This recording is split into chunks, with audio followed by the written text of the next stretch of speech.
Bonjour et bienvenue sur Allo fait dodo, le podcast SOS des parents qui vous aide à vous sentir épanoui, reposé et surtout serein dans votre rôle de parent. Du sommeil des tout petits au sommeil des parents, en passant par le portage, l'allaitement, la motricité, l'alimentation de nos enfants et ses troubles parfois, le chemin des parents est loin d'être un long fleuve tranquille. Les experts du village Fédodo vous aident à dénouer les nœuds du quotidien et à vous sentir plus confiant et apaisé chaque jour. Qu'il s'agisse des professionnels du sommeil, de la nutrition pédiatrique, que nous parlions d'éducation, de naturopathie, de sophrologie ou encore de pratique du yoga et j'en passe. Toutes ces pratiques sont complémentaires et pourront vous aider jour après jour. Un point commun ? Une énorme dose de bienveillance et de parentalité positive. Dans ces épisodes témoignages, nous donnons justement la parole aux parents qui ont suivi des accompagnements, des conférences ou ont bénéficié de consultations des experts du village Fédodo ou de leurs partenaires. Alors il est temps pour moi de vous laisser avec mon ou mes invités du jour pour découvrir leur parcours et l'histoire toujours unique qu'ils souhaitent nous partager. Bonne écoute à toutes et à tous.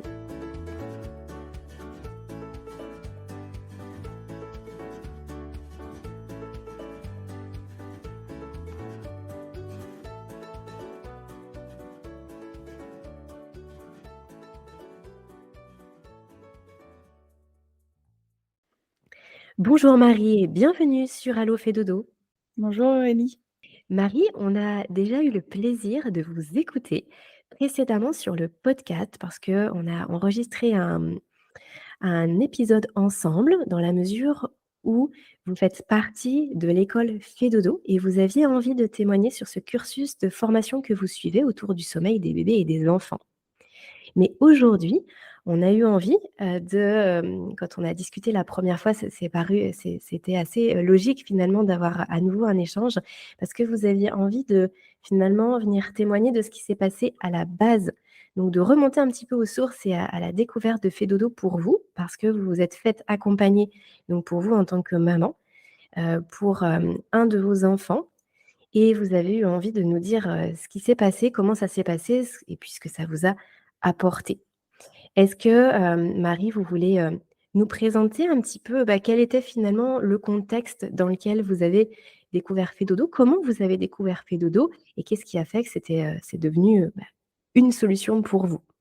En fait, c'est ma maman qui a rencontré Caroline, en vacances et après quelques échanges, Caroline lui a dit qu'elle commençait, l'activité de consultante, en sommeil.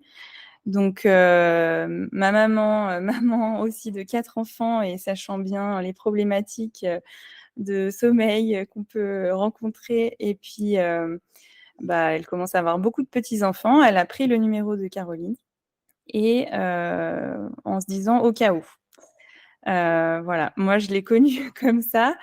Après du coup, j'ai rencontré, Caroline, après plus tard, en présentiel, au même lieu de vacances. Mais voilà, ça a commencé comme ça avec Fedodo, au bord d'une piscine.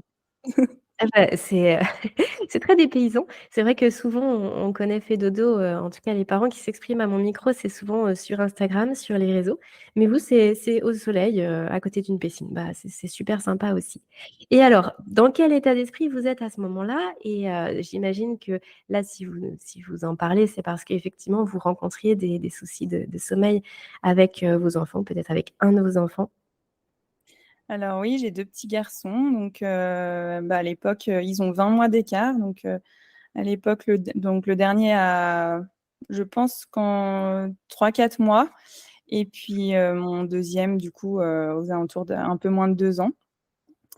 Pas de problème avec le premier enfant qui a fait ses nuits, parfaitement, enfin voilà, j'ai rencontré aucune problématique de sommeil et puis le deuxième, voilà, j'ai vraiment une détresse, liée à ce manque de sommeil, une incompréhension parce que je faisais tout pareil, que le premier et puis, je comprenais pas ce qui marchait pas.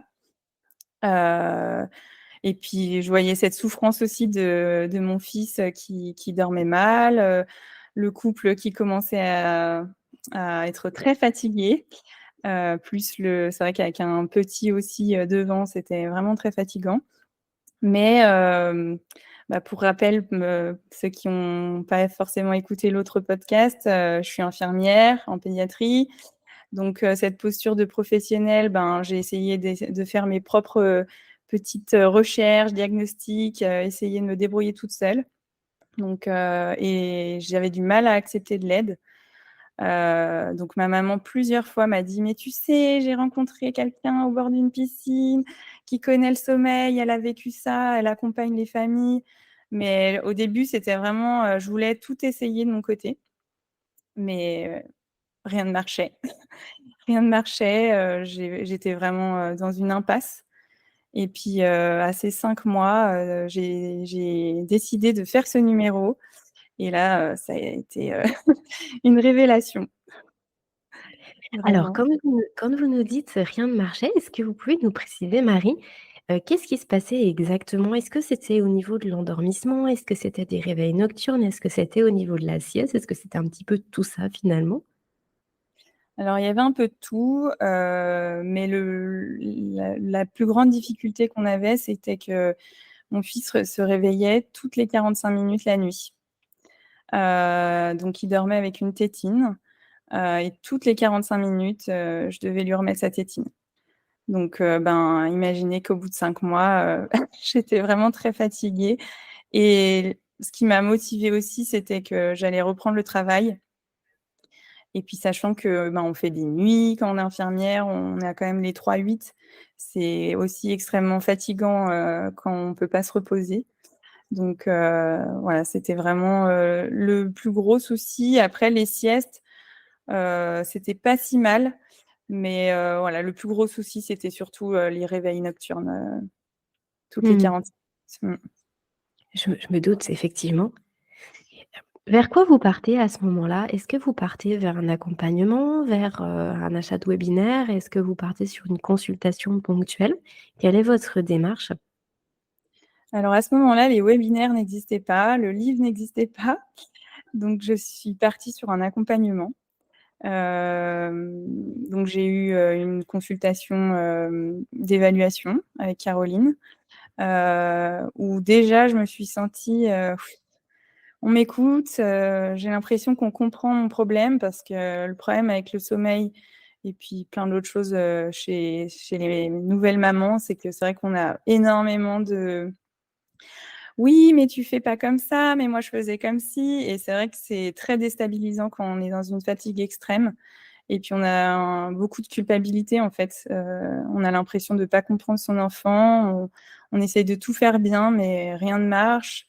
Les gens sont pas vraiment compréhensifs et on se retrouve en fait seul et moi j'ai été vraiment à porter la famille à bout de bras, donc l'autre enfant, mon conjoint et j'étais vraiment épuisée et d'avoir cette écoute, ça a été vraiment quelque chose de très important. Mmh. Et puis du coup, ça a débouché après sur, quelques semaines passées ensemble, c'est ça? Tout à fait, ouais, on a eu trois grosses semaines d'accompagnement avec Caroline, main dans la main du coup et Et qu'est-ce qui a été le plus marquant pour vous, en fait? Comment ça s'est déroulé? Je sais que certains parents à mon micro, nous partagent que ça a été vraiment, très, très, très rapide, presque du jour au lendemain ou en espace de 2-3 jours, la situation d'un seul coup s'apaise, même si parfois après il faut peut-être une semaine ou 10 jours pour venir, jouer sur un petit peu plus de sieste ou un petit peu plus de sommeil le matin. Mais en tout cas, le plus gros peut se régler très, très rapidement. Qu'est-ce qu'il en a été pour vous? Est-ce que, vous souhaitez nous partager ça? partant de très loin, ça a été très rapide parce que alors c'est il y a longtemps maintenant, mais dans mes souvenirs, je pense que dès la deuxième nuit, c'était vraiment radical, énormément de changements. Et puis, ce qui m'a marqué le plus, c'est en fait la confiance que j'avais perdue, envers mon fils, en fait, de me dire: «Mais» enfin, vraiment, j'étais vraiment perdue, je comprenais pas, la situation et là, avec cet accompagnement et puis, tout ce que nous a donné Caroline, en fait, les clés, les outils pour, arriver à le faire, c'est vraiment, ben, j'avais confiance en lui, j'étais vraiment, sereine par rapport à ça. Et puis, rapidement, en fait, la situation, je vais pas dire réglée, mais en tout cas, nettement améliorée. Et puis après, ben, l'accompagnement qui dure trois bonnes semaines, il permet de peaufiner plein de choses, en fait, parce qu'au début, on est quand même très débutant dans le sommeil et du coup, ouais, de peaufiner, de régler les petits détails et puis, mais le plus dur est au début, mais très rapidement, ça s'est vraiment amélioré. Et alors, on échangeait un petit peu, en préparation de ce podcast. Marie, vous m'avez dit, mais finalement, vous êtes retournée ensuite frapper à la porte de Fedodo parce que votre fils, quelques mois après, un petit peu plus tard même, vous allez nous le préciser, Mmh. finalement, vous avez ressenti, lui, il présentait à nouveau quelques difficultés au niveau du sommeil. Vous avez ressenti le besoin de venir remettre des choses un petit peu, d'aplomb, peut-être même simplement de venir comprendre ce qui se passait. Et du coup, là, à nouveau, vous avez, pu, profiter de nouveaux éclaircissements ou éclairages, je ne sais pas vraiment quel mot on peut utiliser, sur la situation donnée? Oui, en fait, donc le premier accompagnement, c'était à ces 5 mois et puis, ensuite, on a eu des difficultés, de de réveil nocturne, enfin de réveil, trop matinaux, pardon. Où il se réveillait en fait à 5:00, 5:30 du matin tous les jours. Donc, on a passé quelques mois à se relayer avec mon conjoint, donc, 1 matin sur 2. Puis au bout d'un moment, j'avais l'impression de revivre un peu la première situation et je me suis dit: «Cette fois, on va pas laisser traîner aussi longtemps». Et du coup, on a fait appel à Caroline pour, une consultation ponctuelle. Et là, il avait Donc quel âge à ce moment-là? il avait 17 mois. D'accord. Voilà. Et puis du coup, c'était un peu l'âge, charnière, de passage à on était à 2 siestes, puis de passage à une sieste et puis j'avais encore pas, toutes les connaissances, que j'ai aujourd'hui donc je me disais qu'on allait supprimer la une sieste, comme ça il dormirait plus longtemps. Puis c'est un peu aussi, ce qu'ils véhiculent, chez nos mamans, chez nos grands-mères, chez de qu'il dormira mieux la nuit si on le fait moins dormir la journée.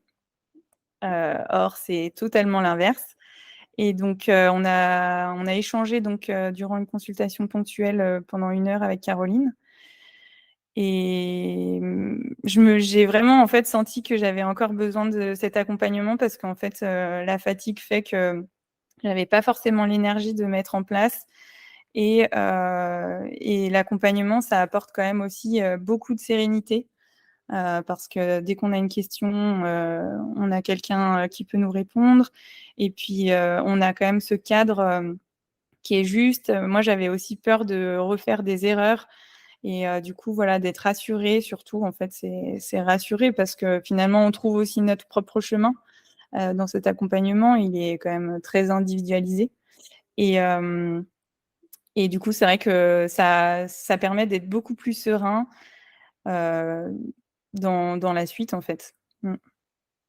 Et donc là, ces réveils matinaux alors? Alors donc ces réveils matinaux, ben, j'ai compris que non, non, il fallait quand même garder, tout ce sommeil, heu, enfin la journée pour agrandir ses nuits et donc alors c'était moins rapide, on va dire, que l'accompagnement à ces 5 mois, mais petit à petit, en fait, on a réussi, en fait, à agrandir la nuit, surtout le matin. Après voilà, mon fils, il reste très sensible à tous ces changements de sommeil. Aujourd'hui, il va avoir 4 ans en septembre. Malgré toutes les connaissances que j'ai et tout ça, c'est un enfant, voilà, je pense qu'il est très, très sensible au sommeil, mais il adore dormir. Je me souviens que Caroline, à ses 5 mois, m'avait dit: «Mais vous verrez, il va vous réclamer votre lit». Pour moi, c'était impensable, mais aujourd'hui, à 3 ans et demi, il me dit: «Maman, je peux aller à la sieste?» Et maman, je peux aller au lit et il est tout content de retrouver son lit, son doudou et c'est vraiment un lieu pour lui qui est un lieu de bien-être, en fait mais voilà, on est très attentifs quand même à ses besoins encore aujourd'hui et il aime tellement dormir qu'il fait encore des belles siestes à 3 ans et demi. Voilà, c'est vrai que ça sensibilise à ça. Et puis, c'est vrai qu'il y a des enfants qui sont plus faciles que d'autres vis-à-vis du sommeil. Et lorsqu'on a un enfant qui est sensible, d'avoir tout ce bagage, en fait, ça permet que ce soit serein, en fait, parce que du coup, après, les journées sont plus faciles, surtout avec l'école, tout ça. C'est vrai que c'est très prenant pour eux. Et du coup, la vie de famille est beaucoup plus simple parce qu'on anticipe, en fait. On peut anticiper le manque de sommeil ou l'énervement. Voilà, moi, maintenant, j'anticipe, j'attends plus. Et voilà. Mmh. Puis maintenant, j'ai le livre de Caroline et si j'ai une petite question, il y a quand même pas mal de choses dedans, même pour les plus grands. Et c'est vrai que du coup, c'est très aidant. Il est très concret et en fait, on s'y retrouve assez facilement. Et du coup, ça répond un peu à la question que je m'apprêtais à vous poser, à savoir qu'entre ces 17 mois et ces 3 ans et demi ou 4 ans maintenant, Hem, j'imagine qu'il s'est passé plein de choses dans la vie d'un enfant. Il peut se passer plein de choses. Il peut y avoir, plein d'étapes déjà d'évolution et puis peut-être des maladies et puis aussi des vacances, enfin plein de choses qui peuvent, jouer justement sur le sommeil. Est-ce que vous avez eu besoin de recourir à nouveau à des consultations ponctuelles ou est-ce que finalement, tout ce bagage que vous aviez eu à 2 reprises là quand il était vraiment petit, ça vous a Mmh. permis d'être assez confiante et d'avoir assez d'outils pour ensuite venir l'accompagner sur toutes ces fluctuations et là, tout au long des dernières années? Ouais, ça m'a permis enfin, j'avais quand même un bagage assez solide, parce que ça m'a permis d'éviter de faire des petites erreurs, en fait, étant donné qu'il est très sensible, par exemple, si une fois je vais rester dans sa chambre pour, qu'il s'endorme parce qu'il est malade, il va vite développer, en fait, ce genre de dépendance. Et alors que mon grand, pas du tout. Donc ça me permet de savoir qu'en fait, je peux être un perturbateur, très rapidement pour son sommeil. Alors que si j'avais pas eu tous ces accompagnements et ces connaissances, en fait, je serais vite rentrée à nouveau dans un cercle vicieux. Et du coup, voilà, il y a des choses que j'ai compris, assez rapidement et que du coup j'ai pu rectifier, très rapidement aussi. Et puis, voilà, c'est vrai que et puis, en fait, les bases du sommeil, je les ai appris. Donc maintenant je sais les besoins et je me fais plus surprendre aussi, parce que c'est pas forcément, inné chez tous les enfants d'avoir envie de dormir puis de dormir, en fait. Des fois, c'est plus Mmh. compliqué. Ça permet de l'aider, en fait, de l'aider à comprendre ses vrais besoins parce qu'il n'arrivait pas forcément à savoir, je pleure, je suis fatiguée voilà. Maintenant, j'attends plus, en fait, les signes de fatigue. Et puis lui, il se connaît très bien aussi maintenant. Et c'est vrai que mais c'est vrai que, ouais, les difficultés, enfin, il y a des changements, toujours, en fait. Là, je sais que l'année prochaine, il aura pas de sieste à l'école et qu'actuellement, il fait encore des siestes, d'1 heure et demie, des fois 2 heures. Donc c'est un peu l'angoisse, mais je sens quand même que j'ai un bagage solide et puis je vais anticiper. Je le coucherai un petit peu plus tôt le soir ou voilà, je sais que, je vais faire en sorte que ça se passe bien pour lui et que alors que j'aurais pas forcément eu toutes ces données, sans avoir, connu Fedodo. Mmh. Oui et puis en plus, votre témoignage, il est vraiment intéressant Marie, parce qu'en plus vous avez du coup le grand, donc le grand frère, qui s'est pas du tout comporté de la même façon et c'est vrai que si vous aviez simplement dupliqué, d'après ce Mmh. que je comprends, en fait, ça n'aurait pas fonctionné. D'ailleurs, c'est probablement ce que tout parent fait, c'est-à-dire que si ça fonctionne pour un enfant, on veut dupliquer pour l'autre. Après tout, pourquoi ça marcherait pas? Et on se rend compte que pour plein de choses, peut-être que ça peut aider, mais pour le sommeil, il faut vraiment prendre l'individualité, chaque enfant est vraiment à sa personnalité et sa relation au sommeil et si je comprends bien, c'est vraiment ça, en fait, le cœur, du travail que vous avez fait et de pouvoir vraiment faire quelque chose de très personnalisé pour votre enfant. Et du coup, on va peut-être, conclure, là-dessus, c'est que vous avez eu envie au travers de tout ce parcours, vous avez eu envie d'aller plus loin et c'est comme ça aussi que vous avez, souhaité intégrer l'école Fedodo pour, devenir par la suite consultante sommeil des bébés et des enfants à votre tour et on en parlait au tout début de ce podcast. On a enregistré un épisode ensemble sur ce sujet, Marie. qui est déjà disponible sur Allo fait dodo. Donc les parents qui souhaitent, finalement avoir la suite de votre histoire et de votre parcours, ils peuvent se rendre sur cet autre épisode. Marie, est-ce que vous voulez donner un petit mot de la fin aux parents qui nous écoutent, là, avec, cette casquette de maman et par rapport aux accompagnements que vous avez eus? Le mot, pour moi, le plus important, ça a été vraiment, de se sentir soutenu, d'avoir vraiment, quelque chose de très personnalisé et puis, au jour le jour parce qu'on échange, au quotidien. Et puis, ouais, voilà, d'avoir vraiment les outils pour mettre en place les choses. Parce qu'on n'a pas forcément la force des fois de faire tout seul et d'avoir vraiment, cette sorte de coaching et qui nous permet de pas lâcher, d'être soudés aussi avec, notre conjoint ou notre mari et c'est vrai que ça a été le plus fort en fait, je me suis jamais sentie seule en fait et rapidement avec tous les changements, ça change la vie. Merci Marie de nous avoir accordé ce temps, là, sur le podcast, de nous avoir partagé votre témoignage et je vous souhaite une belle continuation. Prenez bien soin de vous et de toute votre petite famille. Au revoir Marie. Au revoir. Comme nous venons de le voir au travers de ce récit, la parentalité est souvent un chemin jonché d'embûches et de défis. Une main tendue pour se préparer sans stress ou pour gérer les moments difficiles fait gagner un temps et une énergie précieuses. Si ces quelques mots résonnent en vous, je vous propose de parcourir le site du village Fait Dodo et de découvrir le travail des professionnels de la petite enfance qui peuvent vous aider. Cet épisode vous a plu? Alors je vous invite à le partager et à le noter en nous accordant 5 petites étoiles. Cela contribue en un clic à faire connaître le podcast et à faciliter sa diffusion auprès des familles. Merci d'avance et à très vite sur Allo fait dodo.